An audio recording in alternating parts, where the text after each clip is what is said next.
that is that, listen, at that time, it's 15 years ago. I've been out 15 years now. At that time, nobody was like really talking about second chances if you have a violent crime. Right. If you had a nonviolent crime, there's a chance you can get a job when you get out. And so I was realistic. I'm like, yo, nobody's going to hire me. So I got to figure out how to make it happen myself. And so I went through that lawsuit and it was tough. It was tough because I'm like, this is the first time I'm trying to do something legit. Like I've sold drugs, I've hustled on the yard. I'm trying to move into like doing something with my life. I don't want to be thugging it out forever. I don't want to be one of those people that go in and out of a prison system. I don't want to die here. Like I want to actually add value. Like I know some things that I think is helpful in the community. But if you take this away from me, then what do you expect me to do? Right. So they were under the impression that you had got some crazy big book deal. Yeah. And so they were just trying to stop it and try to fuck up your dream. Yeah. Yeah. God. I mean, I kind of almost can see it from their side if they hate you. Like, fuck this dude. Yeah. What can we do to derail this? Yeah. Or, if you're a corrections officer, you're not making a lot of money. At all. No. And you're in there and then you think, is this motherfucker getting rich? Right. And then there's also jealousy of talent. That's Absolutely. a real thing. Absolutely. When you find out a person has talent, and especially if you don't have any talent, talent is a gift from God. It's like you either have it or you don't. 100. You can develop some talent, but some people have talent. There's something that some people, like there was a video we played the other day of Biggie rapping on the street when he was 17. Yeah. You ever seen that video? Yeah. I mean, you can't teach that. Yeah. You can't teach that kind of power. At all. At 17, that's a gift. Yeah. That's a gift. Yeah. Some people just have a gift. And Absolutely. sometimes that gift comes from pain. Yeah. Sometimes that gift comes from a life of struggle and hardship, and it just, the emotional turmoil builds something inside of you that comes out in your art. And people hate people with gifts. Yeah. They really do. They really do, especially if they hate you already. Yeah, I wasn't their favorite, But the crazy thing is like that's how I originally took it, and I think that was some of the impetus to them like filing the lawsuit. Mm-hmm. But the policy itself is wild because like if your parent dies and you inherit their insurance money, that same law applies where they can take 90% of that to cover the cost of your incarceration. That's fucked up. But it's discriminate in terms of like how they apply it and when they apply it. Right. And that's where the hate came in, because how it got initiated was the person in the mailroom was like, oh, how dare this guy write a book? Yeah. And then I'm going to send this to the attorney general and they're going to like sue you. So it was crazy, man. Yeah. What is it like the day you get out of solitary? Wait, so you did it 3 times? Yeah. 2 1-year stretches and then 1 long one. Yeah. So on that last one, man, I didn't believe I was getting out. After a while, you start to kind of, it starts to play with your mind. You see these guys that got, they've been in for 20 years. But I remember like going, because you go up to these hearings, you get, and it feels like you're about to go. And then they come back in 30 days, and they're like, oh, they won't let you out, right? Because you got to go. So it goes like this. When you had an assault on the officer, you got to go to the warden. And then the warden goes to like a regional director, and the regional director goes to like the main director. And so each time I would make it like, oh, I got it to the warden, then the regional shuts it down. Got it to the regional, then the head shuts it down. So it's like you're getting your hopes up, and you don't know when it's going to end. It's kind of like, I remember when the pandemic hit. A lot of my friends, I have a lot of friends in different walks of life now.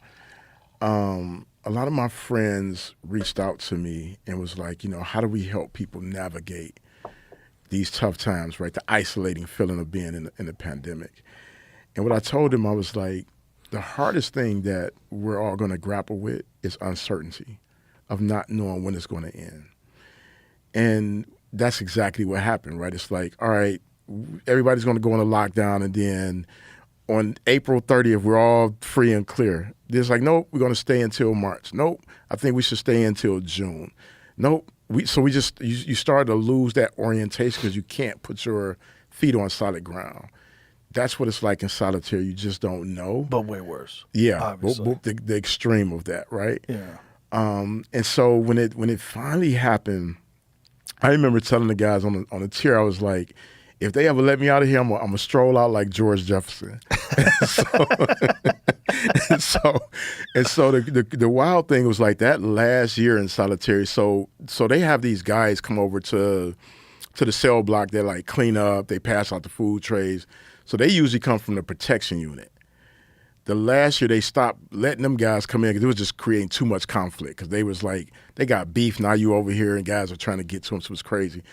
So the guys who was coming over was from general population, and these was like guys I knew, you know. So like the last year I was there, you know, they would come through, man, they would smuggle me candy bars. I hadn't had a candy bar in like 3 years, you know. And I remember, you know, one of my guys come over, he smuggles, I hear the broom hitting the door. And I look up and it's like 2 flattened down like Snickers that he's like probably put in his shoes. I don't know where he put them at. I didn't even ask questions. I didn't want to ask questions. And I remember like running them over cold water so they can solidify. So when I tell you, it was like them Snickers was like the best like ever. Like, I mean, the details of how I can taste that, given that I had been gone from it. So I told them guys, I was like, man, when they let me out, it's gonna be like George Jefferson strolling out of here, you know. And so that's literally how it was, man. They popped that door. I mean, I took my little bag of shit and my books and threw that thing, and I'm George Jefferson strolling. I'm like, I'm out. I'm like, y'all will never see me because I had really, you know, I looked at it like this. I was like, you know, up to that point in my life, I had let myself down so many times, you know. I had been beat down by life, the traumas, the fucking, all the things. And it was the first time I felt like I was fighting for myself. Like I felt like I was fighting for myself. Like I'm gonna get out of here. All the things I said I'm gonna do, I'm gonna get out and I'm gonna do them. And it's gonna be the first time that I'm gonna stand on something that really aligns with that little boy that I always knew was there. And I'm gonna fight for this kid. And so I was like, I'm moving on up. But I'm moving on up into like a higher purpose in my life. And that's what I got out, man. And I went to work. I'm like literally went to work. I took those books, you know, I typed them up, you know, I figured out, you know, how to publish a book. You know, I started preparing for parole. The year that I published the book, I went up for parole that same year, 2008. And I was at a prison at this time. They had transferred me to lower security level. So you start to work your way down, which is its own craziness, you know, because I did, at that point, I only did hard time. And going down in security level is like crazy, you know, because you're dealing with these guys that's coming straight off the streets. They're like, you know, you're dealing with, there's kind of a hierarchy in the streets. You know, there's a hierarchy of mindset in the streets. Like guys who are usually good at selling drugs, they're literally operating at a different like intellectual frequency than guys that are like doing petty theft. Right. And so now you're in lower levels. You're dealing with a lot of guys who really should probably be in an addiction environment versus actually prison. You're dealing with your, you know, failure to pay child support, DUIs, low-level drug offenses, you know, petty theft. So you're dealing with a different mindset of guys who are really still, they're trying to heal. You know, they're just coming fresh off the streets. And it's an open setting. So I'm going from like being in a cell by myself to like now I'm in this like cubicle with you know, these random, you know, guys. But I was just preparing myself, man. I was like, you know, I want to get out and I want to add value to society. And so, you know, they had transferred me. So now at this point, I'm way up I'm in northern Michigan over the Upper Peninsula. So I'm about 12 hours from you know, my hometown. My dad comes up, my stepmom, my oldest son. And, man, we go into this parole hearing. It probably lasted, you know, maybe a minute. You know, this lady, she was just like, why did you do what you do? It was like a very hard line, just the facts, you know. And I was just like, I'm not getting out, you know. Like I knew it. Like that hearing was so fast. She didn't even, you know, listen to my dad. It was just very curt. And I was like, man, I'm not going home yet, you know. And so, how many years in was this? So at that point, I had 17 years in.